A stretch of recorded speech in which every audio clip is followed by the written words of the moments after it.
Seguimos con estos vídeos tutoriales de la conferencia de diseño y documentación de las instalaciones térmicas y vamos al vídeo número 5. Hemos abordado en vídeos precedentes un vídeo de presentación, después un vídeo de introducción a las instalaciones térmicas actuales. Recomendamos ir viéndolos secuencialmente. Un vídeo de la documentación a incluir en la documentación de diseño de la instalación.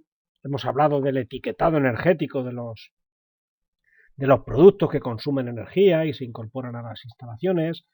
En el vídeo anterior hemos hablado de las novedades del reglamento de instalaciones térmicas que afectan a los proyectos, a los dimensionados de las instalaciones de calefacción, y en este vídeo vamos a hablar del proyecto de las instalaciones de refrigeración. Vamos a ello. Proyecto de una instalación de refrigeración. Muchos criterios están basados en lo que hemos visto y ya están especificados en la ponencia anterior donde hemos hablado de calefacción, porque el criterio es el mismo: evitar el sobredimensionamiento de los generadores. Da igual que sean de calor, da igual que sean de frío. Así, para el cálculo de las cargas térmicas máximas en verano, la temperatura seca y húmeda coincidente a considerar para este dimensionado de la instalación son las correspondientes a un nivel percentil del 1%. Entonces utilizaremos una guía o una base de datos climáticos. Tenemos la guía de condiciones climáticas exteriores del proyecto, documento reconocido para la aplicación del RITE. Nos ofrece 2-3 temperaturas de verano. ¿Cuál cogemos? La temperatura máxima histórica, la del nivel percentil del 1% o la del nivel percentil del 0,4%. Pues el criterio base es coger la del 1%. Esto implica, como ya hemos también indicado en el vídeo anterior, lo que pasa es que hablábamos de calefacción, que quedará un 1% de las horas totales anuales que la temperatura exterior podrá ser superior a la aquí indicada. Y esos son datos estadísticos obtenidos en los últimos 15 años. Como excepción, y siempre que se justifique en el proyecto o en la memoria técnica, para edificios de usos especiales, como hospitales, museos, la temperatura seca y húmeda coincidente para este cálculo de cargas térmicas serán las correspondientes al nivel percentil del 0,4% de las horas anuales. Entonces, en vez de coger la del 1%, la que sea, iremos a esta. Vamos a ver en este caso una imagen de la guía de condiciones climáticas, por ejemplo, para Madrid. En una de las estaciones meteorológicas están inventariadas, ¿vale? Pues aquí tenemos información de las condiciones de calefacción, de las condiciones de refrigeración y alguna otra información, interesante. Altitud sobre el nivel del mar, puede ser interesante para algunos cálculos de temperatura, las veces que han medido las temperaturas, ¿vale? La base de todo esto son los últimos 15 años respecto a la fecha de edición de esta guía, documento reconocido. En calefacción no es la parte que debemos de ver ahora, pero bueno, hay una temperatura seca mínima y nos ofrece dos temperaturas, para el 99% y para el nivel percentil del 99,6%. Una que cubre el 99% de las horas y otra un poquito más restrictiva. Vamos a refrigeración, a prestarle un poquito más de atención. Vemos que en refrigeración la temperatura seca máxima que hemos tenido son 38,6 grados. Bueno, pues esto es un dato estadístico. Puede ser que en estos últimos años se haya producido algún día alguna temperatura mayor. Pero bueno, son datos, se van recopilando y ya se irán actualizando, ¿vale? Pero no vamos a diseñar el sistema de refrigeración o de climatización para 38 grados, porque una vez se alcanzó en los últimos 15 años o en los últimos tal, hay que buscar unas temperaturas de compromiso y nos ofrece dos. En verde así más clarito, tengo marcado 34,8 grados de temperatura seca cuando se tuvo una temperatura húmeda coincidente, las veces que se tuvo esa temperatura, de 21,4 grados. Podemos coger para el dimensionado, para el cálculo de cargas térmicas máximas en verano, 34,8 grados, o podemos coger esta para un nivel percentil del 1% de 33,6, que tiene una temperatura húmeda coincidente de 21,1 grados. Esto significa que hay un 1% de las horas del verano que la temperatura exterior podrá estar, y seguramente estará, por encima de 33,6 grados. Si cogemos esta, pues solo habrá un 0,4% de las horas, habrá menos horas que la temperatura exterior esté por encima de esta, porque ya es un nivel más alto que la anterior. ¿Cuál nos pide la reglamentación que cojamos? Esta, la que está aquí de verde un poquito más oscuro. Cojamos un nivel percentil, la temperatura correspondiente al nivel percentil del 1%, a sabiendas que habrá un 1% de las horas del verano, que la temperatura exterior podrá estar por encima, pero no puede cubrirse barbaridades como temperaturas máximas históricas. Queremos evitar el sobredimensionamiento de los generadores. Y cogeremos solo estas temperaturas, pues donde sea necesario, simplemente donde sea necesario. El reglamento nos dice, pues en un hospital, un museo, se me ocurre una residencia geriátrica, etc. ¿Vale? Entonces tenemos una temperatura normal de dimensionado, ya tenemos la temperatura exterior, podemos hacer el cálculo de cargas. ¿Qué nos falta? La temperatura interior. Bueno, en el RITE tenemos condiciones de confort y nos habla de todo ello, pero bueno, ya nos hable también, nos va a abrir una base el reglamento y dice, bueno, para condiciones normales calcula para una temperatura interior de 25 grados. Entonces el RITE nos da una horquilla, nos dice cómo hacer esta selección de temperatura, los mismos criterios que hemos visto en el vídeo anterior, podemos utilizar la norma internacional 7730, pero cuando las condiciones sean estándar, nos dice que el cálculo sea para 25 grados. Tenemos temperatura interior, tenemos temperatura exterior, vamos a hacer el dimensionado, ¿vale? Y evitaremos el sobredimensionado de los generadores. Los criterios, los mismos que vimos en los generadores de calor, en el vídeo anterior. Para los emisores de calor, que ya adelantamos alguna cosita en el vídeo anterior, se dimensionarán para una temperatura de entrada de refrigeración superior a 7 grados, igual que en calefacción, máxima de 60 grados o inferior a 60 grados, aquí pues superior a 7 grados. Esta temperatura se requiere modulación, debe de aumentarse en refrigeración, también lo hemos indicado en el vídeo anterior, cuando las demandas exteriores sean inferiores, cuando la necesidad sea inferior a la de diseño. O sea, sé que la temperatura sea más baja, por ejemplo, que los 33,6 grados que hemos visto anteriormente. Bien por demanda o bien por temperatura exterior. Bien por sondas ambiente, por ejemplo, por demanda, o bien por tener una sonda exterior. Cuando no se necesite toda la potencia frigorífica porque fuera no hay esos 34 grados y fuera tengamos 30 grados, no hace falta ir a 7 grados, pues a lo mejor con 8 o 9 grados es suficiente y es ahí como debe de trabajar ese generador de frío. ¿Por qué? Porque vamos a ver que mejora su rendimiento. El rendimiento de un equipo frigorífico depende de las temperaturas de trabajo y dentro de ellas pues vamos a ver la temperatura de evaporación.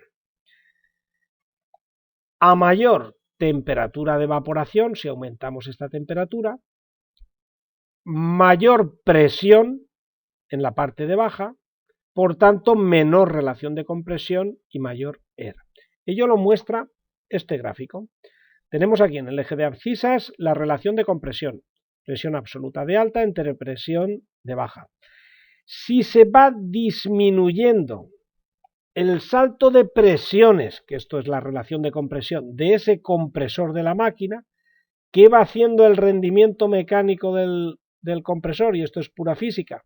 El rendimiento mecánico, entendido como el rendimiento volumétrico, pues va aumentando. Si el compresor rinde más y está aprovechando más la energía que está suministrándose, el ER teórico pues va aumentando. Si la relación de compresión es alta, el ER, el que sea, ¿vale? Si la relación de compresión va disminuyendo, ¿vale?, el ER va aumentando. Luego está afectado por otros rendimientos, rendimiento eléctrico, etcétera, etcétera, ¿vale? Pero el rendimiento mecánico, entendido como rendimiento volumétrico, aumenta, el aprovechamiento es mejor, vamos, es lógico. Al compresor le cuesta menos dar ese salto de diferencia, ese salto de presión, y por tanto el ER es mayor. Entonces, si podemos hacer trabajar a la bomba de calor con un mejor rendimiento, pues debemos hacerlo. Vamos a hablar un poquito, es importante hablar de la eficiencia de las bombas de calor en modo de refrescamiento, en ER, o en COP, que es en modo de calefacción. En el reglamento de instalaciones térmicas indica que debemos de conocer estos rendimientos individuales al variar la potencia, desde el máximo a la potencia mínima que pueden satisfacer las mismas en las condiciones de funcionamiento previstas. Y lo que voy a intentar es que diferenciemos entre los rendimientos instantáneos, el COP en calor, el ER en refrigeración, de los estacionales, el SER o el SCOP. Vamos a ver. Un fabricante nos podrá dar el COP, pero nos tiene que decir la temperatura a la que está cada uno de los dos intercambiadores, evaporador y condensador. Pues el COP, cuando el aire fuera son 35 grados y el interior son 7, pues es tal. Y cuando el interior son 12, 35 fuera y 12, el COP tal. Entonces, el COP es una imagen del rendimiento a plena potencia y teniendo en cuenta solo los componentes del ciclo frigorífico. Es una foto instantánea del rendimiento de la instalación, como un análisis de la combustión de una caldera en un momento determinado. Ese es el rendimiento. Más interesante que el rendimiento a unas temperaturas fijas y a plena potencia es tener un rendimiento estacional en modo calor o en modo refrescamiento hecho con en base a una normativa europea estandarizada, armonizada, a varias temperaturas y que tenga en cuenta el funcionamiento modulante del equipo. O sea, sé que unas veces estará a plena carga, pero muchas horas estará a carga parcial. Y además que me compute la energía que consumen sus equipos auxiliares, sus ventiladores. Y que además me dé el rendimiento estacional, medio, para las 3 zonas climáticas europeas. La zona cálida, donde está la mayor parte de la península ibérica, y bueno, y también podemos coger las islas, y la zona climática media, donde, bueno, algunas zonas del interior y las de frío extremo, que en España pues eso no hay, queda para la zona, la península escandinava, ¿no? Entonces, los fabricantes nos dan el rendimiento medio estacional para la climatología de las localidades, ¿vale?, habiendo establecido estas tres climatologías, teniendo en cuenta los equipos auxiliares y el funcionamiento simulando el funcionamiento a lo largo de una temporada. Y tenemos un valor estacional medio. Los valores COP y SCOP nos permiten comparar entre bombas de calor. Y entre el COP y el SCOP, el que nos interesa conocer, hombre, nos interesan los dos, pero más, el SCOP, valor medio. Entonces tenemos mucha información que nos dan los fabricantes en base a una norma UNE, otra, según la tipología de bomba de calor. Y luego también los fabricantes nos dan el rendimiento de la bomba de calor, el ETA S, esta N con el rabito así un poquito más largo, una letra del alfabeto griego. ¿Qué es el rendimiento estacional? Pues es muy parecido al SCOP, todo igual, pero referido a energía primaria. Entonces, cuando queremos hacer comparaciones con otras fuentes energéticas, como vimos también en vídeos precedentes, hay que referir todo a energía primaria. Pues los fabricantes nos dan este rendimiento referido a energía primaria. ¿Qué ocurre? Pues que en los sistemas eléctricos, que es como suelen funcionar la mayor parte de las bombas de calor, para que en el enchufe tengamos 1 kilovatio, en la toma de corriente tengamos 1 kilovatio de potencia o 1 kilovatio hora de energía, hay que producir más en origen porque hay pérdidas de transformación, de producción y de transporte.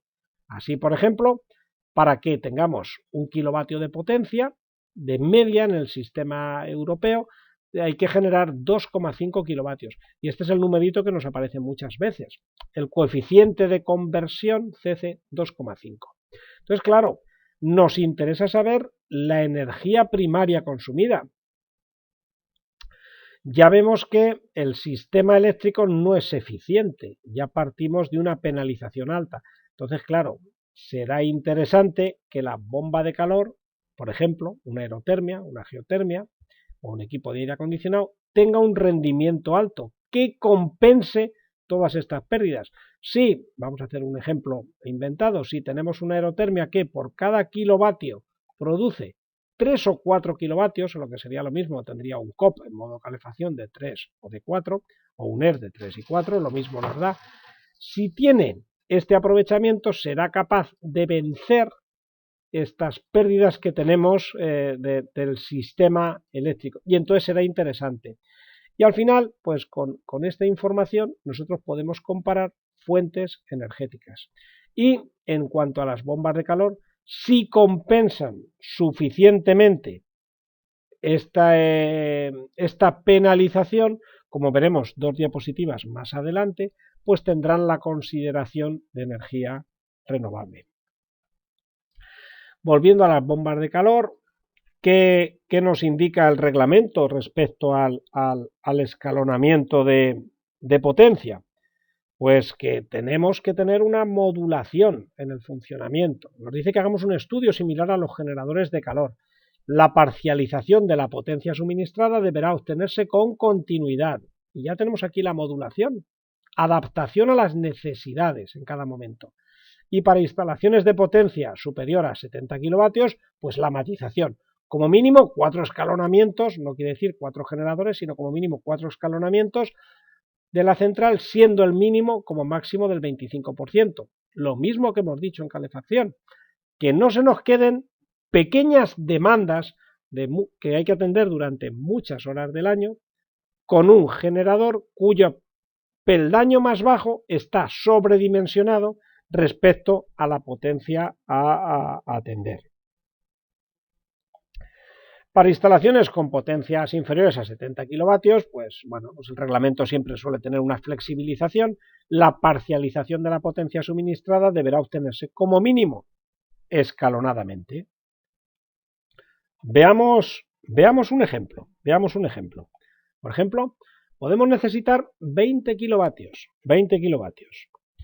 Pues nada, la decisión normal sería colocar una aerotermia, un equipo de refrigeración, una bomba de calor de 20 kilovatios, pero quizás sea más eficiente colocar 10 y 10. Y aquí las cascadas son muy interesantes.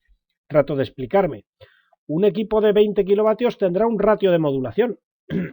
Tendrá una parte en la que tiene un funcionamiento inverter, un funcionamiento modulante. Por ejemplo, me lo voy a inventar, bueno, lo cojo de un catálogo. Este equipo de 20 kilovatios puede modular de 8 a 20, no puede dar menos de 8 kilovatios. Si necesita 6, pues él tiene que dar 8. Como va a estar sobredimensionado, ¿qué es lo que hará? Detenerse, la instalación asimilará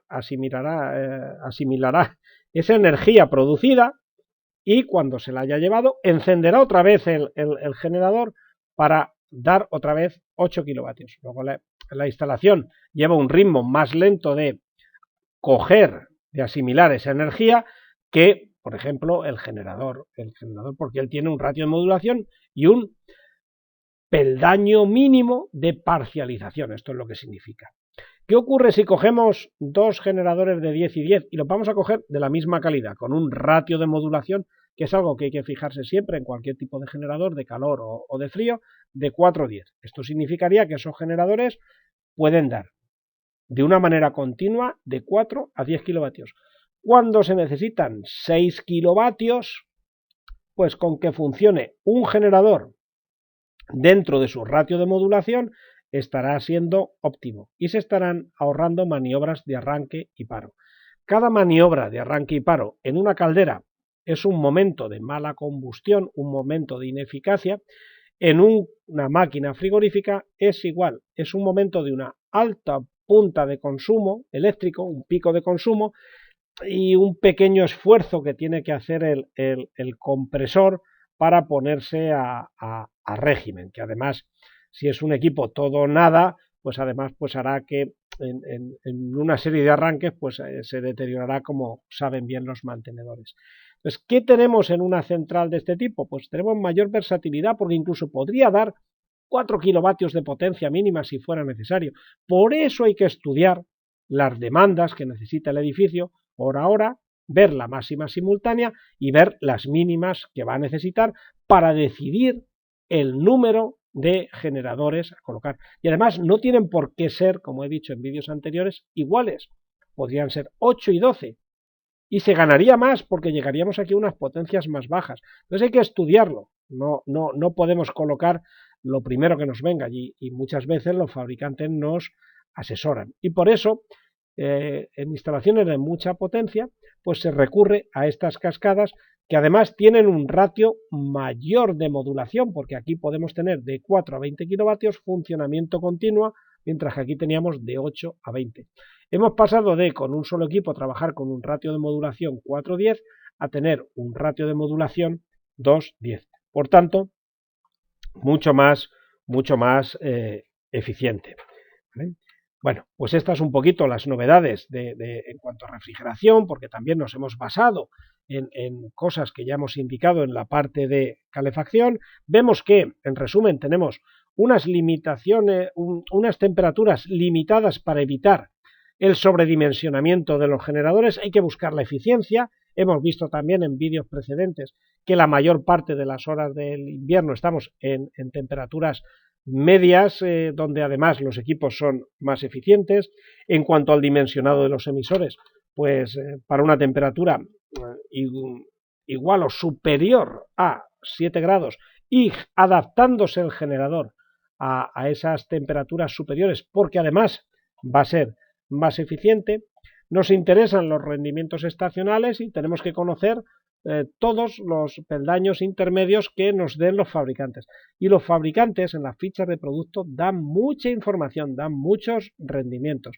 Hay que ver el rendimiento en distintas condiciones y sabremos nosotros lo que va a consumir la instalación. Y en cuanto al fraccionamiento de potencia, pues vemos que hay que tener un funcionamiento continuo, modulante, y hay soluciones que hay que estudiar porque va a determinar el número de generadores a disponer. ¿Con qué vamos a seguir? Pues vinculado un poquito con las bombas de calor y vinculado ya con el agua caliente, vamos a ver las novedades de los sistemas de agua caliente, como los caracteres renovables de las bombas de calor, y novedades que se han producido en el diseño y dimensionamiento de los sistemas de agua caliente. Pero todo eso en el vídeo siguiente.